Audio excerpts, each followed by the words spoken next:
Good morning students. पिछले video में आपने पढ़ा था जिम्नोस्पर्म के बारे में।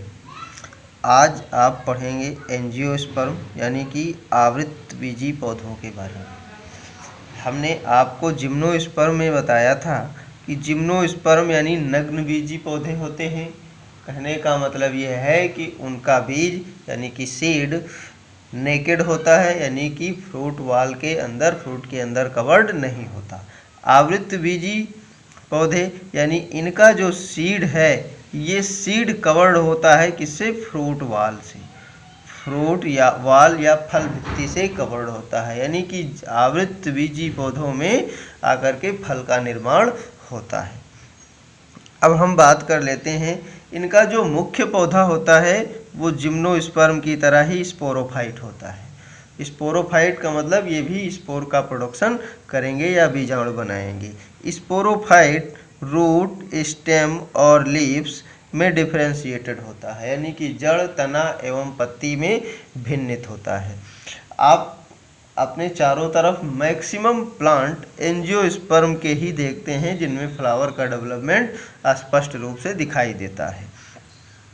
अब देखें स्पोरोफाइट, आपको पता है कि ये हमेशा होता है 2n यानी कि द्विगुणित नेचर का होता है। स्पोरोफाइट पर लैंगिक अंग या रिप्रोडक्टिव आर्गन जो होता है वो कहलाता है फ्लावर। जिम्नोस्पर्म के केस में हम इन्हीं को कहा करते थे कि ये कौन है। क्या कौन है? टेरिडोफाइटा में इसी को हम कहते थे स्ट्रोबिलस, स्ट्रोबिलस या स्ट्रोबिलाई। यहाँ पर हम आकर के यहाँ पर क्या कहते हैं? फ्लावर। अब फ्लावर के स्ट्रक्चर को यदि आप याद करें तो उसमें आप सबसे बाहर की तरफ कैलिक्स और फिर कोरोला और उसके बाद में एंड्रोसियम और गाइनोसियम, चार चीज़ें पाते हैं। कैलिक्स, कोरोला, एंड्रोसियम और गाइनोसियम। इसे हिंदी में कहेंगे पुमंग और इसे कहेंगे जायांग। ये दोनों नॉन इसेंशियल पार्ट हैं जो रिप्रोडक्शन में पार्टिसिपेट नहीं करते। नॉन इसेंशियल या सहायक जनन अंग के रूप में समझ लीजिए, जबकि ये नर जनन पार्ट होता है और ये फीमेल रिप्रोडक्टिव आर्गन के रूप में पार्टिसिपेट करता है। अब एंड्रोसियम में यदि आप याद करें एक स्ट्रक्चर जिसे हम कहते थे स्टेमेन। आप जिम्नोस्पर्म को याद करिए कि फ्लावर में वहाँ पर कौन कहते थे और कौन बना किससे होता था? माइक्रोस्पोरोफिल और मेगास्पोरोफिल से। ठीक उसी प्रकार से फ्लावर में भी माइक्रोस्पोरोफिल और मेगास्पोरोफिल होते हैं। माइक्रोस्पोरोफिल को कहा जाता है स्टेमेन। स्टेमेन का स्ट्रक्चर आपको याद होगा, ये कहा जाता है एंथर और ये फिलामेंट। यानी माइक्रोस्पोरोफिल को एंजियोस्पर्म के केस में स्टेमेन कहने लगते हैं। कहने का मतलब स्टेमेन क्या है? लीफ का ही मॉडिफाइड पार्ट है। लीफ ही मॉडिफाइड होकर के स्टेमेन में कन्वर्ट हो गए। दूसरी तरफ मेगास्पोरोफिल को कहा जाता है पिस्टिल या कार्पल। कार्पल का स्ट्रक्चर आप याद करें, सेंटर में swollen part, ovary, long style और ऊपर की तरफ बल्जस पार्ट, स्टिग्मा, अंडाशय, वर्तिका और वर्तिकाग्र। अब आपको आप पढ़ चुके हैं माइक्रोस्पोरोफिल पर माइक्रोस्पोरेंजिया लगते हैं और मेगास्पोरोफिल पर मेगास्पोरेंजिया लगते हैं। तो माइक्रोस्पोरेंजिया को यहाँ पर कहने लगते हैं पॉलन सैक। यानी कि यदि इस एंथर को हम टीएस सेक्शन इस प्रकार से काट करके देखें तो 4 चेंबर आपको दिखाई देने लगेंगे। यही चारों चेंबर ये कहलाते हैं माइक्रोस्पोरेंजिया और इन्हीं माइक्रोस्पोरेंजिया में भरे होते हैं स्पोर मदर सेल और इन्हीं स्पोर मदर सेल्स में होती है मियोसिस की डिवीजन। मियोसिस की डिवीजन या अर्धसूत्री विभाजन और परिणाम स्वरूप बन जाते हैं माइक्रोस्पोर। तो जब भी मियोसिस की या अर्धसूत्री विभाजन होगा तो गुणसूत्रों की संख्या हमेशा आधी हो जाती है, यानी कि अब ये हो जाएंगे कैसे, अगुणित हो जाएंगे। इसका मतलब यहाँ तक द्विगुणित नेचर था, यहाँ पर कैसे थे, 2n द्विगुणित थे। अब इधर आ जाते हैं, चलो इसी को पहले कंप्लीट कर लें। अब ये माइक्रोस्पोर एंजियोस्पर्म के केस में कहा जाता है पॉलन ग्रेन। जिम्नोस्पर्म में भी इसे पॉलन ग्रेन कहा जाता था। और पॉलन ग्रेन आपको पता है कि ये सेंटर में इसके एक न्यूक्लियस यानी कि एक केंद्रक पाया जाएगा, एक ये लेयर जिसे कहा जाता है इंटाइन यानी कि एक परत, और सबसे बाहरी परत को कहते हैं एक्साइन। ये पॉलन ग्रेन का पॉलिनेशन होता है और पॉलिनेशन होने के बाद में ये फीमेल पार्ट में आपको पता है यानी कि परागण के पश्चात ये यहाँ से निकल करके और स्टिग्मा तक पहुँचता है। इसी प्रोसेस को यानी कि यहाँ से निकल करके और यहाँ तक के पहुँचने की प्रोसेस को हम कहते हैं पॉलिनेशन या परागण। परागण के बाद में माइक्रोस्पोर या पॉलन ग्रेन का जर्मिनेशन होता है, यहीं पर ये जर्मिनेट करेंगे और जर्मिनेट करके पॉलन ग्रेन ये बनाएंगे मेल गैमेटोफाइट। माइक्रोस्पोर जर्मिनेट करता है, मेल गैमेटोफाइट बनाता है, या पॉलन ग्रेन जर्मिनेट करता है, मेल गैमेटोफाइट बनाता है। अब मेल गैमेटोफाइट का स्ट्रक्चर देखें, यहाँ पर ये जर्मिनेट करेगा, एक ट्यूब के एक्साइन फट जाएगी, इंटाइन एक ट्यूब के रूप में बाहर निकलेगी, टिप पर एक कोशिका होती है, न्यूक्लियस होता है जिसे कहते हैं ट्यूब न्यूक्लियाई। ट्यूब न्यूक्लियाई दो मेल गैमीट, यहाँ पर दो मेल गैमीट बनते हैं यानी कि नर युग्मक का निर्माण होता है। इस प्रकार से एक मेल गैमेटोफाइट में केवल और केवल 3 कोशिकाएं ही पाई जाती हैं, बहुत ही छोटा, देखें कितना 3 सेल्ड स्ट्रक्चर, और इसी को कह देते हैं जर्मिनेटेड पॉलन ग्रेन। यही क्या है, मेल गैमेटोफाइट। अब यहाँ पर थोड़ी देर क्या लिया जाए, मेगास्पोरेंजिया। यहाँ पर आपने देख लिया मेगास्पोरोफिल को क्या कहते हैं, पिस्टिल या कार्पल, जिसमें एक ओवरी होती है, स्टाइल है और स्टिग्मा है। ओवरी के अंदर ओव्यूल पाया जाता है, यही ओव्यूल यहाँ पर कहलाता है मेगास्पोरेंजिया। और मेगास्पोरेंजिया के अंदर एक्चुअली शुरुआती डेवलपमेंट के दौरान इसी मेगास्पोरेंजिया के अंदर जो ये मेगास्पोरेंजिया या कोई ओव्यूल शुरुआती डेवलपमेंट के दौरान इसकी जो पूरी सेल्स भरी होती हैं उनको कहा जाता है न्यूसेलस। क्या कहते हैं, न्यूसेलस। और न्यूसेलस की कोई एक सेल्स एक्टिवेट होती है और ये स्पोर मदर सेल्स की भांति बिहेव करने लगती है, यानी कि अब यहाँ पर मेगा स्पोर बनेंगे इसलिए इनको कह देंगे मेगा स्पोर मदर सेल्स की भांति बिहेव करने लगती है। और इस मेगा स्पोर मदर सेल्स में मियोसिस की डिवीजन होती है यानी अर्धसूत्री विभाजन होता है और बन जाते हैं मेगा स्पोर बनते हैं। यानी अब मेगा स्पोर ये मेगा स्पोर कैसे हो जाएंगे, एन नेचर के हो जाएंगे। मेगा स्पोर आगे बढ़ता है यानी कि डेवलप करता है और डेवलप करके बना देता है फीमेल गैमेटोफाइट। जो फीमेल गैमेटोफाइट यहाँ पर है वो उसे कहा जाता है एम्ब्रियो सैक। तो देखें ये इतना पोर्शन, ये इतना कहला, ये मेगास्पोरोफिल, फिर मेगास्पोरेंजिया जिसे ओव्यूल के नाम से भी जानते हैं। और एक ओव्यूल का स्ट्रक्चर यदि आप देखते हैं तो सेंटर में होता है एम्ब्रियो सैक और उसके बाद में इनर इंटेगुमेंट, आउटर इंटेगुमेंट और ये फ्यूनिकिल। यानी कि जो एम्ब्रियो सैक है यही अंदर ये कहलाता है फीमेल गैमेटोफाइट।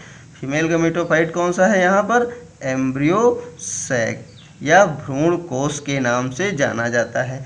अब इस भ्रूण कोश या एम्ब्रियो सैक का स्ट्रक्चर आप देखें, नीचे की तरफ एक एग पाया जाता है, एग सेल, एग सेल के बगल में दोनों जो कोशिकाएं हैं इनको कहते हैं सिनर्जिड सेल, सिनर्जिड सेल कहते हैं। इधर की तरफ यानी अपोजिट साइड की तरफ जो 3 कोशिकाएं हैं इनको कहते हैं एंटीपोडल सेल्स, एंटीपोडल सेल्स। बीच में 2 केंद्रक होते हैं एक्चुअली में। जब 2 केंद्रक होते हैं तो इनको कहा जाता है पोलर न्यूक्लियाई। क्या कहते हैं? Polar nuclei. और ये दोनों केंद्रक एक्चुअली में शुरुआती में तो 2 इस प्रकार से होते हैं और दोनों बाद में फ्यूज हो जाते हैं, और जब फ्यूज हो जाते हैं तो सिंगल हो जाते हैं। इनको कहा जाने लगता है सेकेंडरी न्यूक्लियस, सेकेंडरी न्यूक्लियस। अब चूंकि 2 थे और जब दोनों फ्यूज होकर के सेकेंडरी न्यूक्लियस बने तो अब ये हो गए क्या? Secondary nucleus. और सेकेंडरी न्यूक्लियस क्योंकि 2 केंद्रकों से मिलकर बना तो ये हो जाएगा 2n कंडीशन, डिप्लॉयड या द्विगुणित नेचर का हो जाता है। बाकी एग ये कैसे हो जाएंगे? हैप्लॉयड होते हैं। और यहाँ पर मेल गैमीट भी कैसा होता है? हैप्लॉयड होता है।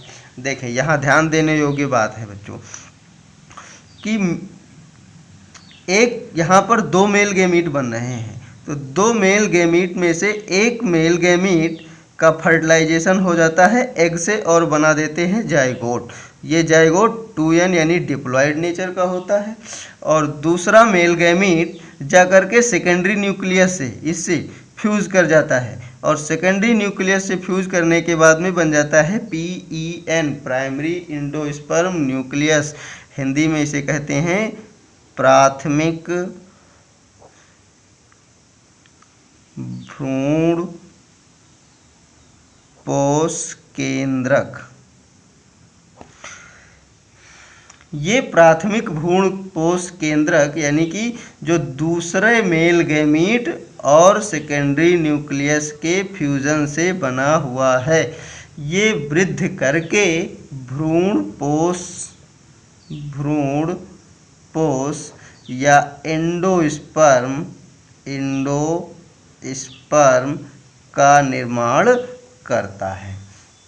अब देखिए यहाँ पर ये 2n और ये n, यानी कि अब जो PEN बना ये कैसा है? 3n, ट्रिप्लॉयड या त्रिगुणित नेचर का है। इस प्रकार से भ्रूणपोष भी कैसा होता है?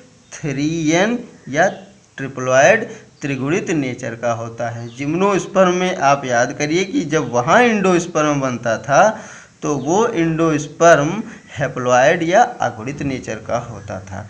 यहाँ पर कैसा है? ट्रिप्लॉयड या त्रिगुणित नेचर के हैं।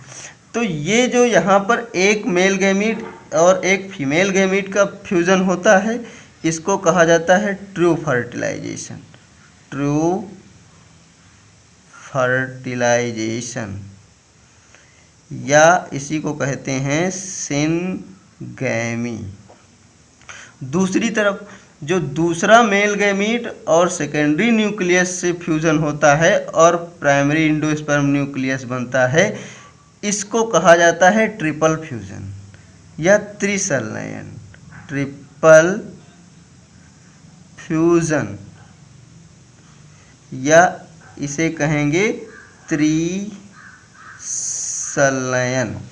अब देखिए दो बार फर्टिलाइजेशन हो रहा है। एक बार मेल गैमीट एग से फर्टिलाइजेशन करके जाइगोट बनाता है, दूसरा मेल गैमीट सेकेंडरी न्यूक्लियस से फ्यूज करके प्राइमरी इंडोस्पर्म न्यूक्लियस प्राथमिक भ्रूणकोष केंद्रक बनाता है। तो 2 बार होता है, इसीलिए इस प्रोसेस को कहा जाता है डबल फर्टिलाइजेशन, डबल फर्टिलाइजेशन या दोहरा निषेचन। क्या? दोहरा निषेचन। अब देखिए ये जाइगोट भ्रूणपोष का काम है। भ्रूणपोष नाम से ही क्लियर है, भ्रूण को पोषण प्रदान करना, यानी कि यहाँ जाइगोट डेवलप करेगा, भ्रूण बनाएगा और इसी भ्रूण को डेवलप करने के लिए, ग्रोथ करने के लिए ये क्या करेगा? पोषण प्रदान करता है, न्यूट्रिशन प्रोवाइड करता है। अब जाइगोट से बन जाएगा एम्ब्रियो, ये भी 2n नेचर का होगा और एम्ब्रियो कन्वर्ट हो जाएगा किसमें? सीड में कन्वर्ट हो जाएगा। और सीड अपने चारों तरफ फ्रूट वाल का, इसमें फ्रूट बन के अंदर कवर्ड होता है। सीड किसके अंदर? फ्रूट के अंदर कवर्ड होता है। एक्चुअली में देखें यहाँ पर आप देखते हैं ओवरी, ओवरी के अंदर पाया जाता है ओव्यूल। ओव्यूल, ये पूरा का पूरा ओव्यूल ये कन्वर्ट हो जाता है सीड में, ठीक है। और यहाँ पर जो आप देखते हैं ये इनर इंटेगुमेंट, यहाँ पर आउटर इंटेगुमेंट, ये दोनों इंटेगुमेंट मिल करके ये बना देते हैं सीड कोट। सीड कोट बना देते हैं, यानी कि ओव्यूल, ये पूरा ओव्यूल का ही स्ट्रक्चर है। और ओव्यूल के जो बाहरी कवरिंग है, यानी कि इनर इंटेगुमेंट और आउटर इंटेगुमेंट, ये बनाएंगे सीड कोट। और इसके अंदर देखिए आप, जहाँ पर जाइगोट था जो एम्ब्रियो भ्रूण का भ्रूण बना देता है, यहाँ PEN बनता है जो एंडोस्पर्म को बना देगा। ये सारी चीज़ें एंटीपोडल सेल्स डीजनरेट कर जाती हैं। अब यहाँ पर देखें, ये ओव्यूल है, ये कन्वर्ट हो जाएगा सीड में। ये ओवरी ये कन्वर्ट हो जाएगी किसमें? फ्रूट में। इस प्रकार से सीड ओव्यूल के अंदर कवर्ड होता है। ये इतना पार्ट स्टाइल और स्टिग्मा ये डीजनरेट कर जाता है, नष्ट कर जाता है। इसी प्रकार से सीड नेक्स्ट जर्मिनेट करेगा और नेक्स्ट जनरेशन स्पोरोफाइट जनरेशन आ जाती है। तो ये this is all about the angiospermic life cycle. जीवन चक्र या life cycle and alternation of generation in plants हम एक बार और स्टडी करेंगे। हालांकि सभी डिवीज़न में हमने स्टडी कर ली है, लेकिन एक बार ब्रीफ स्टडी हम और करेंगे। आइए पढ़ते हैं life cycle and alternation of generation, जीवन चक्र एवं पीढ़ी एकांतरण। पौधों में किस प्रकार से जीवन चक्र चलता है, किस किस प्रकार का पाया जाता है और पीढ़ी एकांतरण किसे कहते हैं, इसके बारे में जानते हैं। हमने लाइफ साइकिल वैसे तो हर प्लांट का, एल्गी का, ब्रायोफाइट का, टेरिडोफाइट, जिम्नोस्पर्म और एंजियोस्पर्म एक एक करके सबकी स्टडी कर ली है। एक ब्रीफ समरी हम यहाँ पर देख लेते हैं। जीवन चक्र, पहला जीवन चक्र है हैप्लॉन्टिक टाइप या अगुणितक प्रकार का। इस प्रकार के जीवन चक्र में गेमेटोफाइट स्टेज बहुत अधिक समय तक रहती है, जबकि स्पोरोफाइट स्टेज बहुत ही कम समय के लिए होता है। यानी कि जो मेन प्लांट होता है वो गेमेटोफाइट होता है और मुख्यतः ये पाया जाता है एल्गी में, एल्गी यानी कि शैवालों में। और शैवालों में भी क्लेमाइडोमोनास, वाल्वाक्स और स्पाइरोगाइरा। क्लेमाइडोमोनास,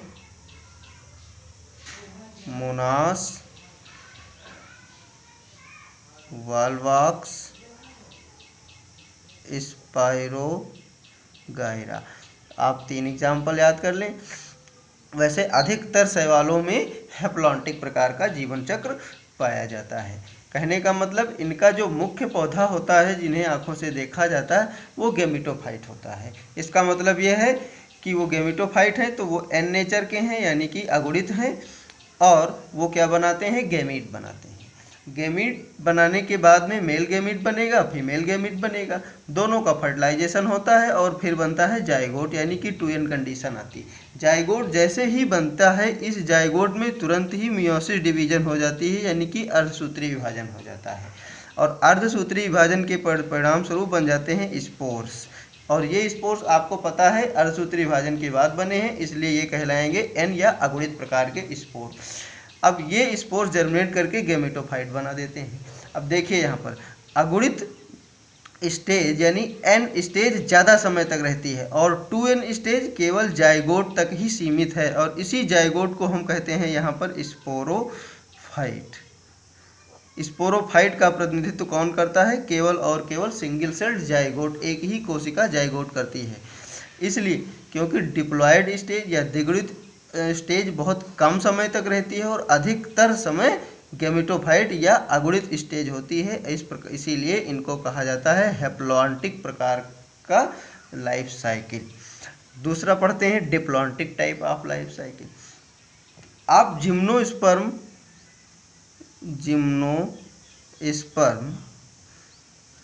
और एंजियोस्पर्म स्पर्म की लाइफ साइकिल को याद करें। उनका मेन प्लांट होता है स्पोरोफाइट, जो रूट, स्टेम और लीव्स में डिफ्रेंशिएटेड होता है। और इस स्पोरोफाइट में आप पढ़ चुके हैं, चाहे फ्लावर होंगे, एंजियोस्पर्म में फ्लावर होगा, जिम्नोस्पर्म में कोन होगा, फिर मेगास्पोरोफिल, माइक्रोस्पोरोफिल, मेगास्पोरेंजिया, माइक्रो, कुल मिला करके इनमें स्पोर्स का फॉर्मेशन होता है। यानी कि माइक्रोस्पोरेंजिया और मेगास्पोरेंजिया में स्पोर्स का फॉर्मेशन होगा। और स्पोर्स जब भी बनते हैं, आपको पता है, मियोसिस डिवीजन के द्वारा ये बनते हैं। यानी अब मियोसिस डिवीजन के द्वारा बने हैं तो ये कैसे हो जाएंगे, एन, हैप्लॉइड नेचर के। स्पोर्स बनाते हैं गैमेटोफाइट। याद करिए कि गैमेटोफाइट, हम एंजियोस्पर्म के केस में मेल गैमेटोफाइट को हमने बताया था कि केवल पॉलन ट्यूब बनता है, यानी कि 3 कोशिका की रचना हो जाती है। और अगर फीमेल गैमेटोफाइट की बात करें तो हम भ्रूण कोश यानी एम्ब्रियो सैक को बताए थे, जिनमें 7 सेल्ड और 8 न्यूक्लियड यानी कि 7 कोशिकीय संरचना हो जाती है। कुल मिलाकर के बहुत ही छोटी स्टेज और कम समय, यानी हैप्लॉइड या अगुणित स्टेज बहुत ही कम समय के लिए होती है। और जब गैमीट का फर्टिलाइजेशन पुनः जाइगोट यानी कि डिप्लॉयड स्टेज आ जाता है। जाइगोट से एम्ब्रियो और एम्ब्रियो से सीड और सीड पूरा डेवलप करके स्पोरोफाइट बनाता है। देखें यहाँ से इतना स्टेज, यानी ये केवल द्विगुणित होता है और ये होता है, ये अगुणित होता है और ये द्विगुणित यानी कि 2n नेचर का होता है। द्विगुणित स्टेज बहुत ही अधिक समय के लिए होती है, इसीलिए इस प्रकार के लाइफ साइकिल को कहा जाता है diplontic type of life cycle या द्विगुणितक प्रकार का जीवन चक्र। नेक्स्ट आता है डिप्लोहेप्लॉन्टिक टाइप लाइफ साइकिल। ब्रायोफाइटा के केस में यदि देखें तो ब्रायोफाइटा में हैप्लॉइड और डिप्लॉयड स्टेज दोनों पर्याप्त समय के लिए दिखाई देते थे, लेकिन हैप्लॉइड स्टेज कुछ ज़्यादा समय के लिए होता था और डिप्लॉयड स्टेज थोड़ा कम समय के लिए। देखें गैमेटोफाइट, हमने बताया था कि ब्रायोफाइटा का मुख्य पौधा कैसा होता है, युग्मकोद्भिद या गैमेटोफाइट होता है। ये गैमेटोफाइट गैमीट का निर्माण करता है, मेल और फीमेल गैमीट बनाते हैं। ये गैमीट फर्टिलाइज करेंगे और जाइगोट का निर्माण करते हैं। और जैसे ही जाइगोट का निर्माण होता है, ये जाइगोट यानी कि 2n कंडीशन आ जाती है, यानी कि डिप्लॉयड नेचर आ जाता है। जाइगोट से एम्ब्रियो का फॉर्मेशन होगा, यानी कि ये भी 2n नेचर का, और एम्ब्रियो से बनता है फिर स्पोरोफाइट। याद करिए ब्रायोफाइटा में स्पोरोफाइट में फूट, सीटा और कैप्सूल पाया जाता था, और कैप्सूल के अंदर स्पोर मदर सेल्स होती थी, और स्पोर मदर सेल्स में मियोसिस की डिवीजन हो जाती थी, मियोसिस की डिवीजन होती थी, और फिर बनते हैं स्पोर। ये स्पोर मियोसिस डिवीजन के थ्रू बने हैं, इसलिए बने कहलाएंगे एन या अगुणित प्रकार के स्पोर्स होंगे। स्पोर जर्मिनेट करके बना देता है गैमेटोफाइट। देखें जाइगोट से लेकर के स्पोरोफाइट यानी फूट, सीटा और कैप्सूल, ये तीनों हमने कहा था गैमेटोफाइट आज स्वपोषी होते हैं, जबकि स्पोरोफाइट ब्रायोफाइटा में निर्भर होते हैं किस पर, गैमेटोफाइट पर अपने भोजन के लिए। यानी कि एन नेचर अधिक समय तक होता है और 2n नेचर कम समय के लिए होता है, लेकिन दोनों स्पष्ट दिखाई देते हैं। ठीक है, यहाँ पर हैप्लॉन्टिक में डिप्लॉयड नेचर नहीं दिखाई देता था, डिप्लॉन्टिक में हैप्लॉयड नेचर बहुत कम या ना ही दिखाई देता था, बहुत छोटा होता था। लेकिन यहाँ पर दोनों मल्टी सेलुलर हैं और दोनों ही दिखाई देते हैं, लेकिन हैप्लॉइड बहुत अधिक समय तक रहता है इसकी अपेक्षा, इसीलिए इनको कहा जाता है डिप्लोहेप्लॉन्टिक प्रकार का लाइफ साइकिल। दूसरा पढ़ते हैं, नेक्स्ट पढ़ते हैं हैप्लोडिप्लॉन्टिक टाइप। ये टेरिडोफाइटा में, एक्टोकार्पस, पॉलीसाइफोनिया और केल्प में पाया जाता है। ये तीनों एक्चुअली एल्गी हैं, शैवाल। ये ब्राउन एल्गी है, ये ब्राउन एल्गी है, ये भी ब्राउन एल्गी, और ये पॉलीसाइफोनिया रेड एल्गी है। आइए देखते हैं, इनका जो मुख्य प्लांट है वो होता है स्पोरोफाइट। याद करिए टेरिडोफाइटा के केस में कि जो मेन प्लांट होता है स्पोरोफाइट, यानी रूट, स्टेम और लीव्स सब में पाए जाते हैं। स्पोरोफाइट में प्रोडक्शन होगा किसका, स्पोर का। और स्पोर का जो प्रोडक्शन होता है स्पोरेंजिया के अंदर, जो मियोसिस डिवीजन के द्वारा होता है। यानी कि स्पोर कैसे हो जाएंगे, एन। स्पोरोफाइट कैसा था, 2n नेचर का था। अब ये स्पोर बना देते हैं गैमीटोफाइट, और गैमीट पर लगते हैं क्या, गैमीट्स। ये गैमीट मेल और फीमेल गैमीट, मेल को एंथ्रोजॉइड्स और फीमेल को एग, हमने कहा था। दोनों का फर्टिलाइजेशन होगा और बन जाता है जाइगोट, जो 2n नेचर का होता है। देखें यहाँ पर स्पोर, गैमेटोफाइट और गैमीट, ये छोटी सी स्टेज जबकि होती हैं ये गैमेटोफाइट स्टेज मल्टी सेलुलर, ये भी मल्टी सेलुलर, ये भी मल्टी सेलुलर, दोनों नेकेड आई से दिखाई देती हैं। इसीलिए इन जो है लेकिन ये कम समय के लिए होती हैं, ये अधिक समय के लिए होती है।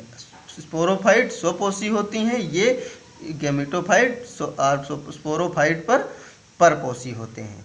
इसलिए ये स्वपोषी होते हैं, इसलिए इसको कहा जाता है haplodiplontic type of life cycle. इस प्रकार से 4 प्रकार की लाइफ साइकिल आपने प्लांट्स में पढ़े हैं, इनको समझिए, पढ़िए। जहाँ ना समझ में आए आप लोग पूछिएगा। Okay, thank you.